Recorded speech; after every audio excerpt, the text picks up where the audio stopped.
Tonight, fly the war-torn skies of Europe with Hitler's mighty Luftwaffe. In the Second World War, the Junkers Ju-88 Schnellbomber flew without equal. Fast and deadly, this all-purpose offensive weapon propelled Nazi forces to countless victories and tragic defeat. Tonight, fly with the elite airmen of the Third Reich on wings of the Luftwaffe.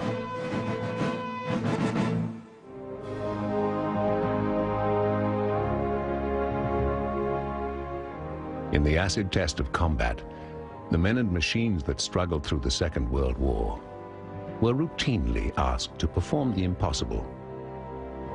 And of all the Luftwaffe planes that flew in the conflict, no machine typifies this adaptability and perseverance better than the Junkers Ju-88. Dubbed by its crewmen the maid of all work, its airframe could be pressed into service in many differing roles, proving the validity of the basic design.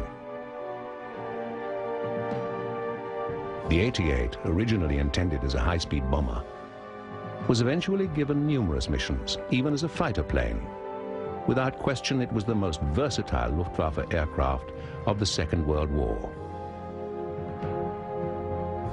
The stalwart machine's prototype first took to the air on the 21st of December 1936.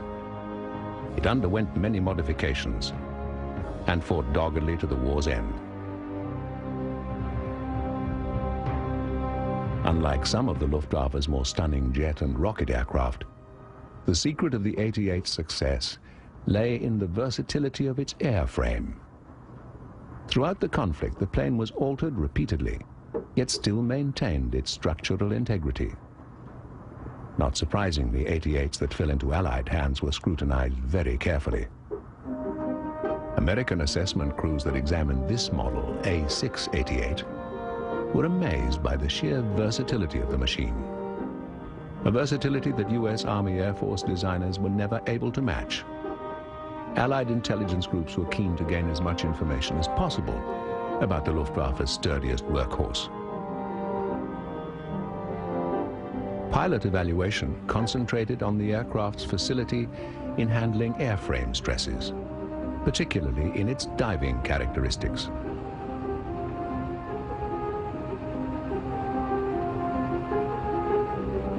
General Carl Spaatz directed all American air operations in Europe and commanded the U.S. 8th Air Force. He was intensely interested in information gathered about German aircraft. Ironically, the Ju-88's stressed metal construction was actually designed by American specialists working for the Junkers Company in pre-war years. Spaatz was interested in all areas of German aviation technology that so often seemed years ahead of Allied capability.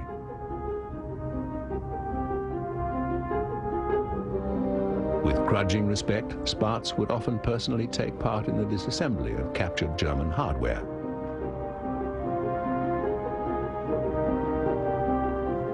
After some preliminary precautions, the American crew entered the 88 through the bottom hatch, which was also part of the lower gun turret. This bathtub arrangement was also used in early B-17 flying fortresses, but not persevered with.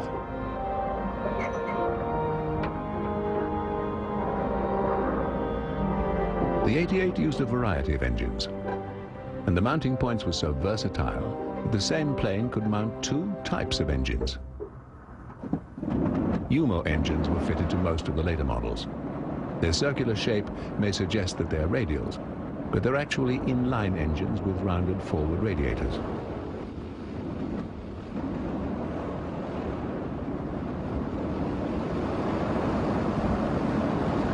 Another strength of the 88's design was the single-strut oleo landing gear, which acted like a large shock absorber, reducing the impact of landing and enabling the plane to work from crewed airfields common to front-line operations.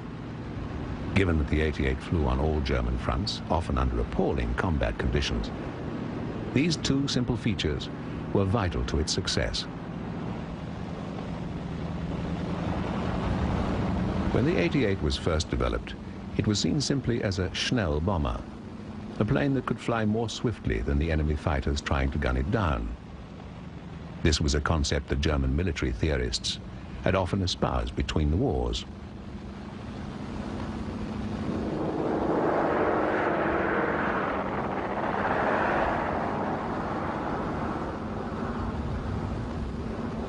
With the ascent of the Third Reich and Hitler officially Chancellor, Germany's military theorists were finally able to transform their ideas into the tools of aggression that the Führer so desperately sought. Long before the 88 became a reality, the Schnellbomber concept had been a dream of earlier Luftwaffe planners. It first showed itself in another Junkers aircraft, the Ju-86. Foretelling what the 88 would become, the 86 was a twin-engine bomber which relied on speed and defensive firepower.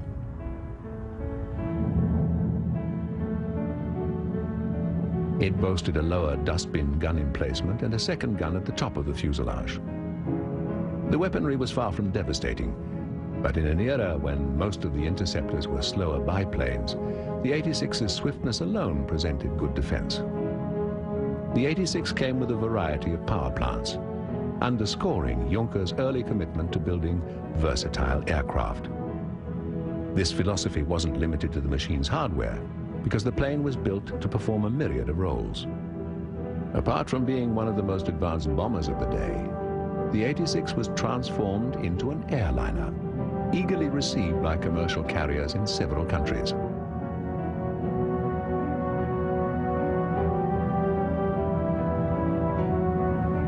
When Hitler sent some 6,000 Luftwaffe personnel to aid Franco in the Spanish Civil War, the 86 went along.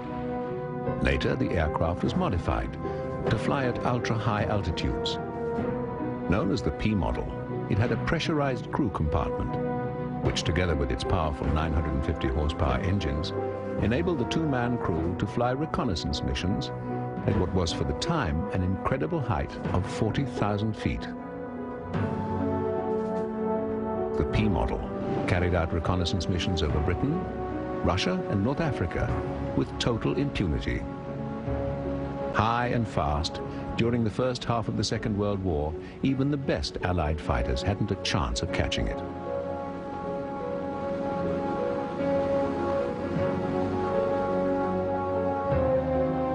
By the time the war erupted in Europe, the 86 was outmoded as a conventional bomber. As early as 1939, this kind of combat role was assigned to aircraft like the rugged Heinkel 111. The 111 itself was a product of an evolution all its own dating back to 1934. It too saw service over Spain.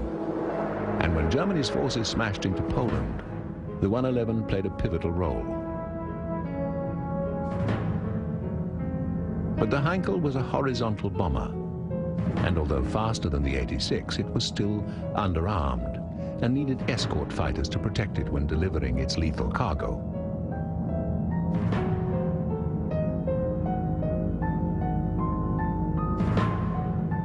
The 111's partner for the first part of the war was an even more versatile aircraft, the Dornier Do-17. Another design from 1934, the Dornier had links to commercial aviation. The Do-17 was an extremely sturdy design, and with its heavily loaded wing, had the ability to adopt several different types of engine. Its slim fuselage prompted the nickname the Flying Pencil. The nose section carried the entire crew, a layout that was later adopted by the Ju-88. Luftwaffe planners recognized the advantages inherent in the Dornier, and its success certainly influenced the later Junkers design.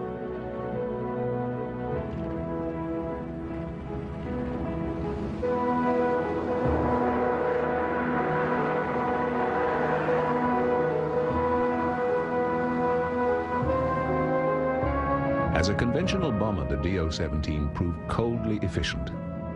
Flying unerringly high above its targets, the 17 dispatched its bombs with deadly accuracy. But because of the stress loadings built into the 17's extraordinarily strong airframe, the plane was well suited to another kind of bombing that Luftwaffe pilots had already used to cow the armies of Europe: dive bombing.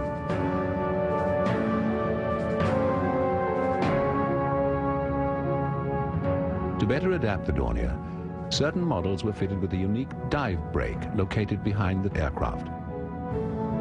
This slowed the aircraft's rate of descent as it plunged headlong towards its target. The Dornier Do-17 taught Luftwaffe commanders a valuable lesson: that aircraft designed with one job in mind could, with a little effort, quite often be geared for a totally different role, and be terribly effective at it. The Luftwaffe's Ju-88 was probably the classic embodiment of this philosophy. It was a foresight that became myopic in a way because it overlooked the traditional four-engine bomber, the plane that the British and the Americans eventually used to level the Reich.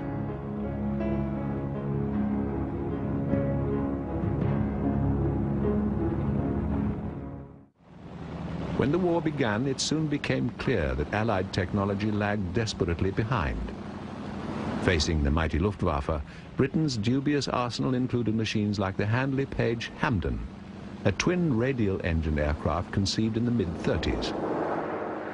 This plane actually performed the RAF's first bombing raid against Germany. The Hampden, together with the Handley-Page Hereford, was the backbone of British Bomber Command in the war's opening stages. Another contemporary of the Hampden was the Armstrong-Whitworth Whitley. Both designs show how ill-equipped the RAF was to undertake long-range bombing in 1939.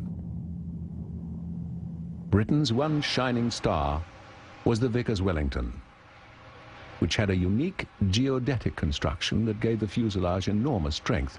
This basket-weave bomber soon gained a reputation for being able to endure incredible punishment and still return its crew safely home. Smaller than the Wellington was the Bristol Blenheim, another design dating back to the mid-30s. It was very fast for the time, but could only carry a modest bomb load. As the war drew on, Hampdens, Blenheims and Wellingtons were soon joined by American aircraft like this Martin Baltimore. With limitations similar to its British counterparts, this medium bomber was of little help in the RAF's quest to match Hitler's Luftwaffe and carry the air war into the German heartland.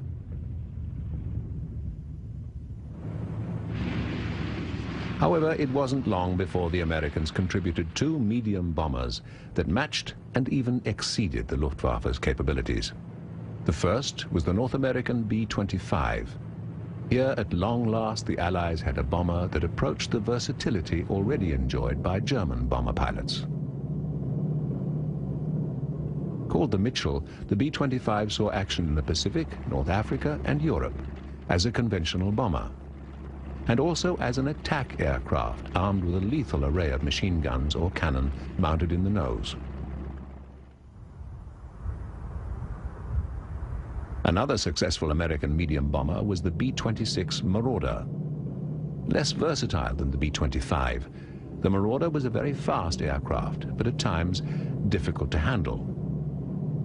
Heavily armed to defend against attacking fighters, the Marauder was sturdy and reliable, once its crew came to terms with the demands of this high-performance aircraft. Overall, Allied medium bombers were probably not as versatile as their German counterparts, but they nearly always packed more defensive firepower than similar Luftwaffe aircraft, even though this cost the aircraft precious speed due to the extra weight of heavier firepower.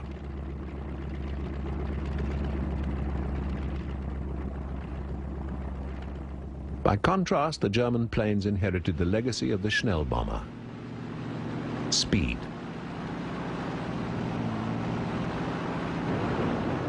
A swift machine didn't need a vast array of armament. Yet as the war dragged on and Allied fighters became even faster, Luftwaffe flyers began to pay the price. By the end of 1939, the early versions of the Ju-88 were flowing steadily to the front. Early footage shows an 88's crew preparing their guns before setting out on a bombing mission.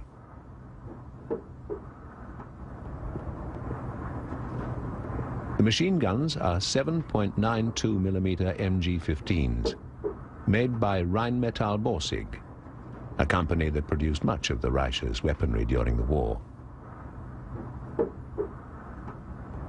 Often simple in design and manufacture, but extremely well made, they were symbols of the German tradition of excellence in engineering.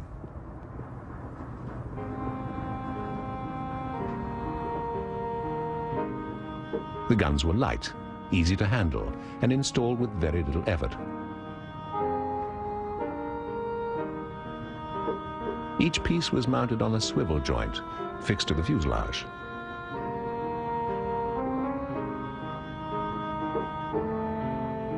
It was an extremely manageable arrangement, and with the MG-15's reliability in action, it proved itself savagely efficient against Allied fighters.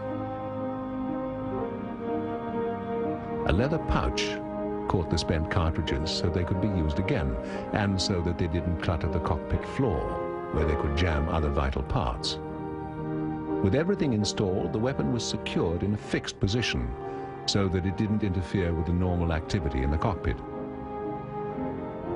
The manufacturers also went to great lengths with this armament configuration to enable either the pilot to control the forward machine gun in a fixed position, or a gunner to operate it manually. It was an attempt to combine versatility with effectiveness, with mixed results.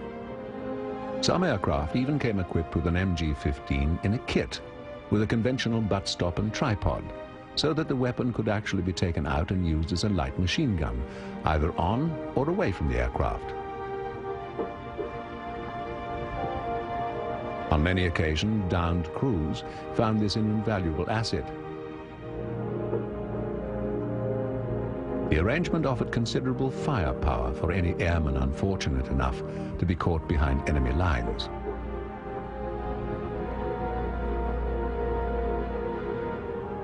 Protecting the bomber's vulnerable underside was left to a gunner lying prone in a turret looking below and behind the aircraft. But even he was within earshot of the other crew members, and having 3 or 4 men fighting back-to-back was thought to provide an important psychological benefit that many Allied bomber crews never knew. Isolated and alone in their stations around the fuselage, an exchange of fire at 20,000 feet was often a terribly lonely experience for British and American gunners. The downside to the close position theory was that in an emergency, the men literally trampled over each other attempting a hasty escape. For some, fighting together would also mean dying together.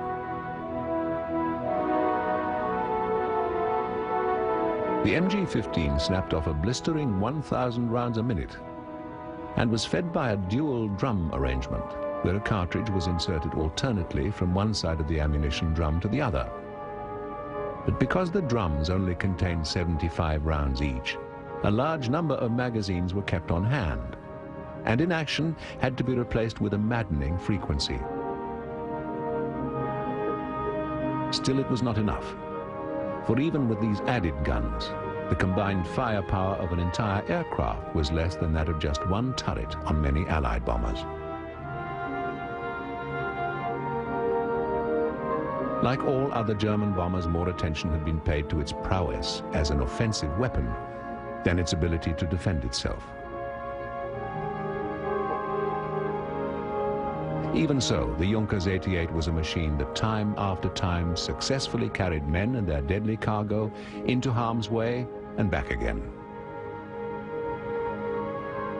Werner Seitz, a Ju-88 pilot, explains. I believe the Ju-88 for this time, it was one of the finest bombers we had. But it's a bomber, yeah. It's not a fighter. Well, the armament, and that was more or less to give you some moral support when you were gonna firing the guns, or you had a good feeling, yeah? That's like you're losing some pressure that builds up in the sides when you hear those machine guns firing. You feel you have some kind of protection. But I didn't do much harm to attacking aircraft. We were very lucky to get away from a fighter. We, for instance, we used to have a cannon in the front. The cannon was in our way, so we decided to take those out to have more room for the navigator.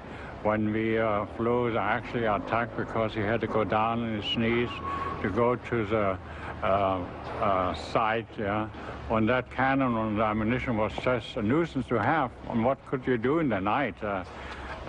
You were attacked and you tried to shake that aircraft up with all kind of different flying characters, with curving, going down, changing altitude, and so it was kind of a more support for you when you heard those guns going off. And were your own guns, you did not hear the gun from the attacking aircraft, or what you know, you saw those bullets, tracers flying by, and you hope for the best, you will get out of the mess. Yeah. So we took the guns out. We know better than the designer what is good for ourselves, because we were flying it. And so we did improvement ourselves. We didn't ask for permission, we just went ahead and did it.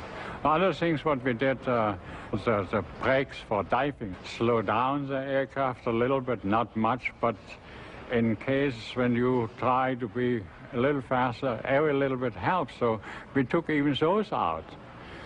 Aircrews were very intimate with their aircraft and often made personalized changes to them to suit better the combat conditions they found themselves in.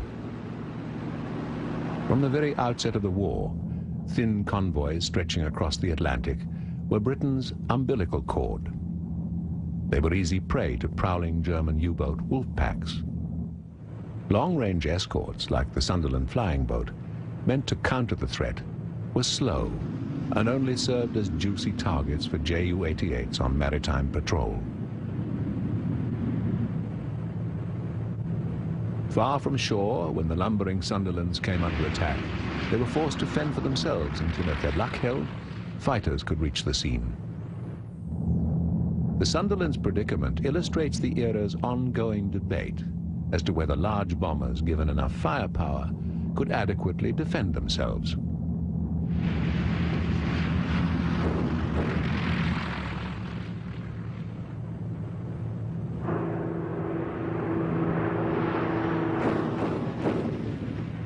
Here, 388s, although more agile and faster than the Sunderland, are held at bay by the flying boat's blazing powered turrets and manual gun positions. The defensive firepower of the Sunderland was formidable and gave rise to a well-deserved nickname, the Porcupine. But even so, the best it could hope to do against attacking 88s was to hold them at bay until help arrived. By the same token, this incident depicts just how versatile Germany's Ju-88 really was. On this occasion, as a bomber, performing the role of long-range attack fighter. But before long, when faced by Britain's Bristol Beaufighter, an aircraft specifically designed for this task, it was the 88 that found itself on the defensive. In the end, the versatility of aerial weapons like the Ju-88, although at times truly ingenious, was debilitating. Debilitating because sooner or later these aircraft faced enemy machines specifically designed for tasks for which they were merely jury-rigged.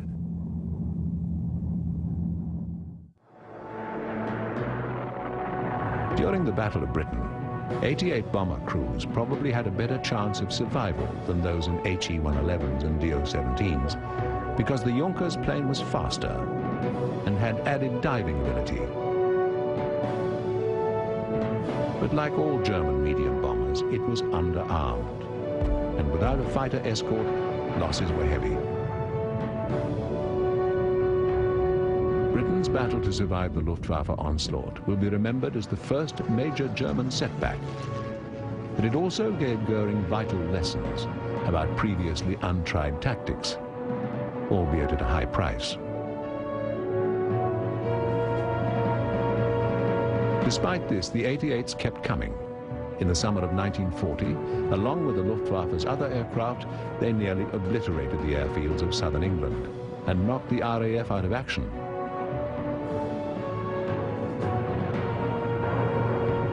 Only with Hitler and Goering's sudden insistence that tactics change, with intensive bombing raids launched against British cities instead, did the RAF gain a slight respite from the Luftwaffe campaign. Over Britain, the 88 vindicated its designers. But much of its success lay with the men who flew it into battle. Many of these crews saw the 88 as a death trap. Werner Seitz recalls. I had a choice. I wanted to become a fighter pilot. But for some reason, till today, I don't know why I was sent to become a horizontal and dive bomber. That means flying Stukas like the Ju-87, Ju-88, and later on I had even a chance to fly the Ju-188. So I went through the training, but I will not forget to mention one thing. When I talked to my instructor by then, he mentioned, I feel sorry for you that you will be flying the Ju-88. And I asked him, why do you think is it such a bad plane? He said, well, we call it just a flying coffin, yeah. Well, everybody has his own idea.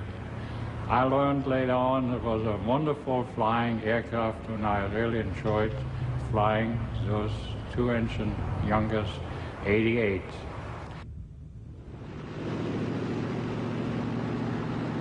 The glazed nose wasn't present in every 88. Developed at the same time were various heavy fighter models, including a radar-equipped night fighter. Employed for prowling the darkened skies over Germany, technology like the Liechtenstein radar was considered so important that when a stray 88 night fighter accidentally landed in Switzerland and was impounded, Hitler ordered its crew to be shot on their return. Far from the skies above the English Channel, the 88 also flew into battle over the Mediterranean. Here, British convoys supplying the beleaguered 8th Army in North Africa were constantly harassed by attacking 88s.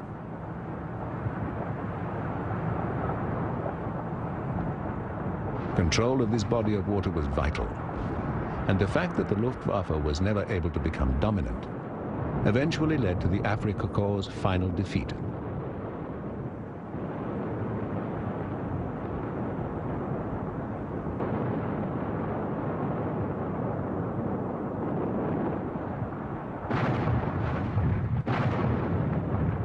The cornerstone of British success in the Mediterranean was the island of Malta.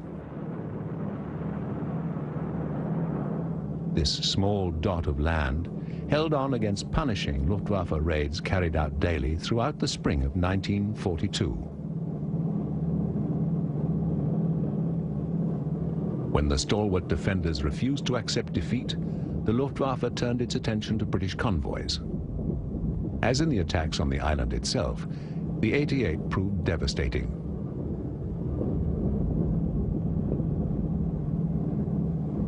The German plane accounted for the loss of thousands of tons of Allied shipping in the attempt to starve Malta into submission.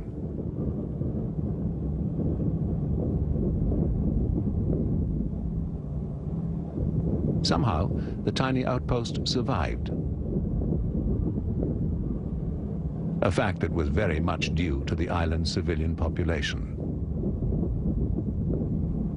People who endured dreadful conditions from the bombing and the shortages that followed, rather than leave their homes.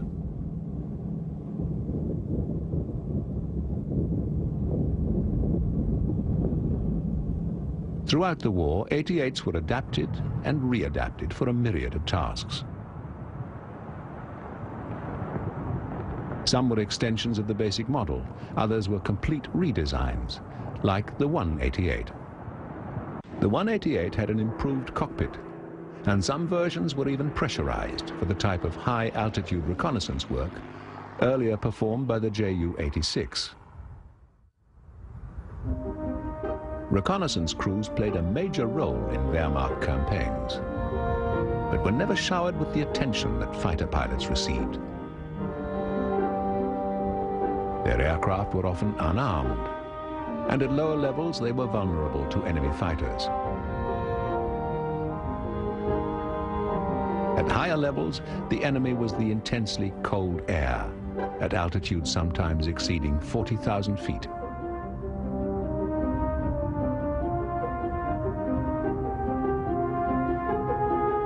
Some basic 88 models were converted like this T-series. As the war progressed, additional derivatives including the 188 and the 288 were on the drawing board. Intelligence in the form of airborne photography played a critical role on both sides. In Goering's Luftwaffe, it was undertaken by no less than 3 generations of Junkers bombers, dating back to the early Ju-86.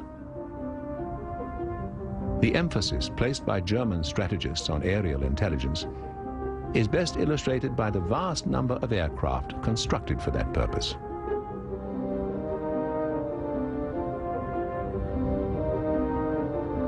There were over 1,900 reconnaissance 88s built at a time when intense pressure was being exerted to manufacture nothing but fighters and bombers.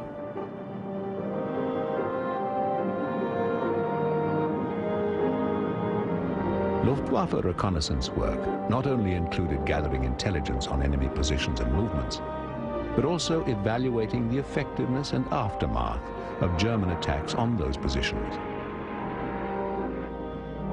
Success or failure would determine future methods. One area where the front line was extremely fluid was in the desert tracts of North Africa. Here, the British confronted Rommel's North Africa Corps in a test of strength and guile that was entirely unpredictable.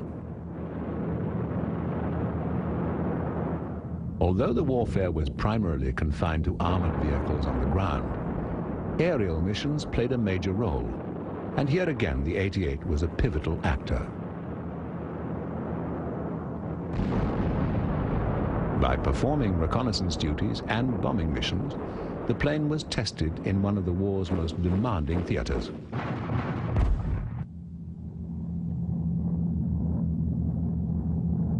With very little protection and poor visibility, the underpart of the fuselage was the 88's Achilles heel. Lightly armed to begin with, the undersurfaces were virtually naked to enemy fire.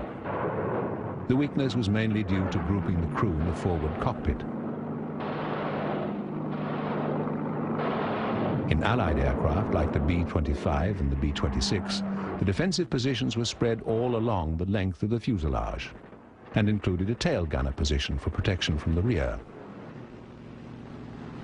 In Ju-88, everybody was in the front compartment. As a navigator, I was sitting on the right-hand side. Having worked out my navigation, had only a small area to work on. I didn't have a table, so everything was set out beforehand. Had my maps lined up on the right-hand side, had my machine gun on the front, and to get to the machine gun, I had to lay with my belly on a retractable floor. Under the floor was a bomb aim. So when I didn't want to make a bomb run, I pushed the floor forward and I could lay there and be behind my machine gun. Or I could sleep there. We did that too. There was good communication first with direct communication, because in the Ju-88 you could practically talk with everybody, above the noise, of course, yelling, but with your intercom, we were always in touch. The Russians, of course, brought a lot of egg up there, but we ignored it, yeah. We just ignored it. That was the only way to do it. Just went your own way. It was a cloud of egg. We went through, just did our bombing run and forwarded. Yeah. And night fighters were not, at the time, a big danger, not a big danger. Of course, we watched out for it. Mm-hmm. At night you don't see anything except when the fire comes up. Droning through the dark night over hostile territory, each Luftwaffe crewman was left to his own thoughts and fears during the long journey to and from targets behind the Russian lines. Here, the intimacy of a crew working within reach of one another paid the psychological dividends originally intended by the plane's designers. Although Luftwaffe night missions had mixed results, daytime raids at the outset of the invasion of the Soviet Union met spectacular success. Here, too, the 88 was a vital tool. Russian airfields were numerous and widespread, leaving only 3 bombers to each target. Still, the 88 got the job done. Eventually, though, Russia would have its revenge.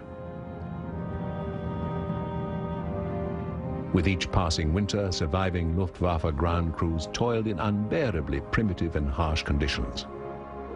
The 88 had been built with maintenance very much in mind, but nothing could have prepared it for the cruel environment of the Eastern Front.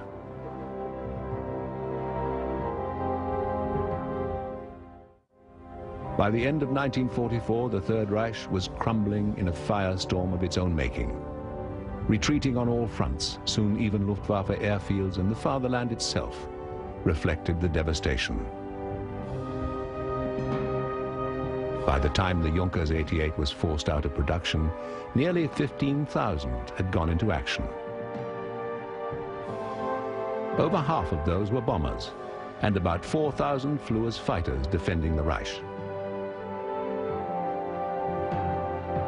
No less than 7 major German aircraft manufacturers took part in the effort to build the plane.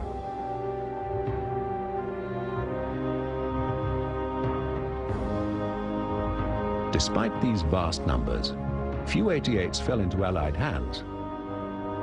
1 or 2 did find their way to America, where they were closely examined. The cockpit arrangement, firepower sacrificed for crew proximity, was a source of debate amongst US Air Force designers. They examined the practicality of huddling the crew together while asking them to tackle several different assignments. American pilots compared the 88's performance with that of their own medium bombers at the time, with the general consensus that the 88 was an extremely strong plane and not as difficult to fly as expected. In many ways, it resembled the performance of multi-engine British fighters of the period.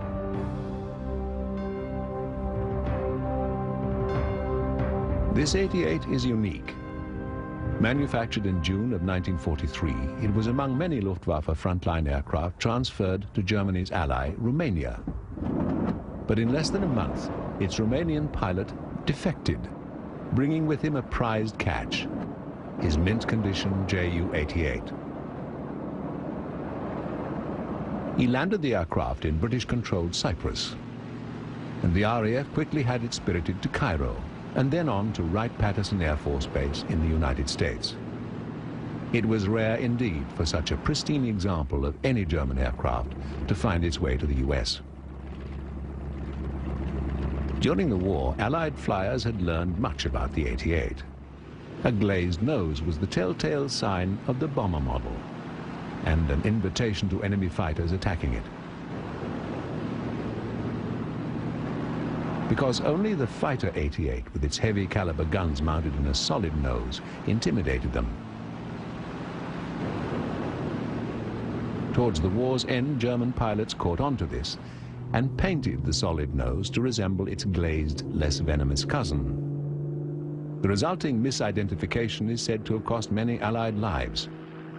Just one example of how a simple field modification involving a pot of paint and a little illusion had as deadly an effect as a complicated technological innovation.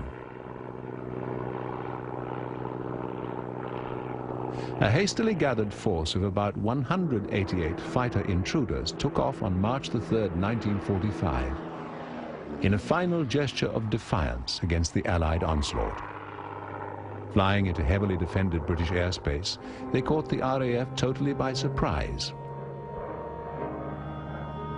In the pitch-black skies over England, over 20 unsuspecting Allied bombers were shot down. Facing defeat as they were, Luftwaffe flyers knew full well that they were the last line of defense left to Germany's civilian population.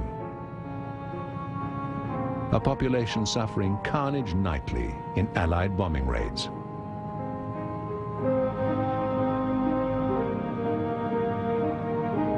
The next evening, the Luftwaffe tried to repeat their victory, but this time were hotly received by British night fighters and Ack-Ack. The 20 planes shot down this time were German.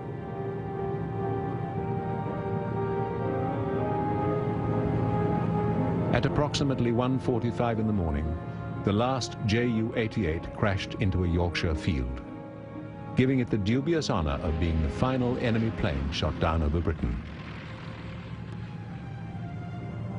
In its career, the redoubtable 88 was used to test almost every form of aerial weapon. It was heavily employed in jet engine research, and the power plants that ultimately went on to propel the Luftwaffe's famous jets were first installed and tested underneath the Ju-88. Similarly, Germany's rocket assistance takeoff units first proved their worth during tests on Juncker's bombers. Almost without exception, when a bomber was needed to test a German innovation, the 88 would be called upon to serve as a guinea pig. One of the most bizarre uses found for the 88 was in the Mistral missions, where the planes were sacrificed as aerial bombs. To achieve this, the whole nose section was removed and up to 4 tons of high explosive put in its place. Then a Luftwaffe fighter, usually an FW-190, was mounted on top of the bomber, and the 2 aircraft were flown as one by the pilot and the fighter. On approaching the target, the fighter pilot released the unmanned bomber, which then plunged down to its mark. It was truly an act of desperation for Germany's hopeless cause. And despite the great courage displayed by the pilots flying these missions, one that never really succeeded. Although the odd success did bring devastating results.